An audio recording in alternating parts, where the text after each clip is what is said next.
there's all kinds of things that impact cancer risk. One piece that I think is super, super important to get into is the downstream effects of alcohol consumption, in particular, the effects on the brain, the effects on behaviors, all these types of things. Now, if we really wanted to get super nitpicky, a lot of the things that are downstream effects of alcohol consumption may also have uh, a link to cancer risk. So, Sharon, let's dive into this component. So, from your perspective, what are the key pieces related to mental health that are good to consider when it comes to alcohol consumption? I'm glad you asked. Alcohol consumption, definitely, there are some psychosocial factors. So it can affect the brain in terms of cognitive abilities, memory, focus, concentration. So, not surprisingly, it's going to affect performance at work or at school. Could affect our relationships as well. If you don't remember what you agreed to do, or just haven't been able to kind of focus on your relationships as much. Parenting can be affected. We definitely hear of situations where people are not able to parent because the effects of alcohol use are so great. So there's lots of psychosocial factors that come with prolonged alcohol use. And we also know that a large percentage of people use alcohol to self medicate. And what I mean by that is they're already struggling perhaps with a mood disorder. So, depression, anxiety, ADHD, possibly even some sort of mental health issue. And the way that they try to deal with that is by using alcohol, because alcohol can decrease anxiety temporarily. People who tend to feel more relaxed, people report feeling more confident, and who wouldn't want to feel that way. So, it sort of makes sense that when you're struggling with emotional stressors, that alcohol might be a go-to for you. But then what happens is once the effects wear off, you're left with the problems that you started with and perhaps new ones. Maybe there was some bad decisions that you made while you were under the influence of alcohol. There may be some financial stress. There may be some criminal activity, even if you got involved in a DUI. So there's all kinds of things that happen due to alcohol use. And at the core of it, alcohol is a depressant.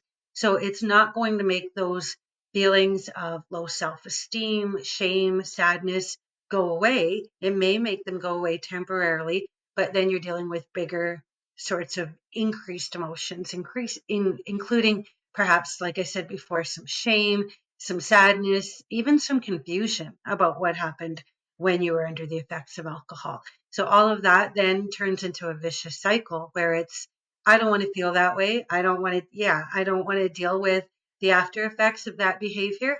I'm going to drown my sorrows or my problems in alcohol. And then the cycle continues to repeat. And generally speaking, people enjoy the way they feel when they're drinking. They don't enjoy the way they feel afterwards. So the solution seems to be to keep drinking, but not always are we aware of the consequences of those decisions. As you were talking, that's definitely something that I was thinking about. Is that, oh, this seems like something that would predispose somebody to a cycle of something that would perpetuate itself in a way. So when we're talking everything we've discussed thus far, it's alcohol consumption kind of precedes more alcohol consumption. So one can look at this and go, well, and maybe more so for people where it's a bit of a slippery slope, where one or two, the low amount of alcohol consumption that we discussed earlier, if that's not attainable because one or two means three or four or five or more than that, then that's a case where maybe it needs to be none for the best case scenario.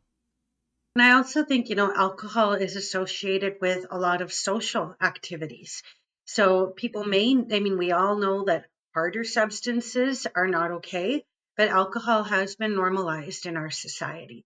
And so we use alcohol to celebrate. I mean, we just experienced the holidays, and alcohol is a big part of that for some people.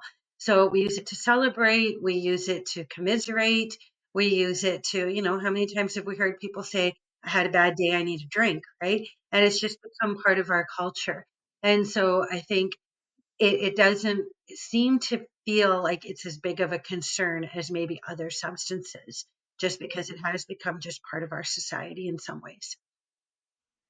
I've even heard from some of my clients, and more so, it depends on their job and what they're doing. But, like, for example, depending on the social circle at work, if going out for dinner or lunch with your work buddies and you don't consume alcohol, like if you're just gonna get roasted the entire time, um, or if it's just the norm, if you're taking clients out for lunch or something like that and you have a drink, and then if you don't, then you're worried about the social effect of that, or maybe now somebody's livelihood, if it means that, it might affect a sale with this client or some, all these potential things that are then ingrained in our society around alcohol. I mean, if everyone listening and watching, you sit and think about that for a moment and think about how it sneaks into everything, you can probably, I mean, I don't know, 5 minutes, 10 minutes, just sit and think about that, of what Sharon just mentioned there. And you'll probably identify at least one, probably more instances where you may have not necessarily considered that it was there because it's always there, or it's just the norm.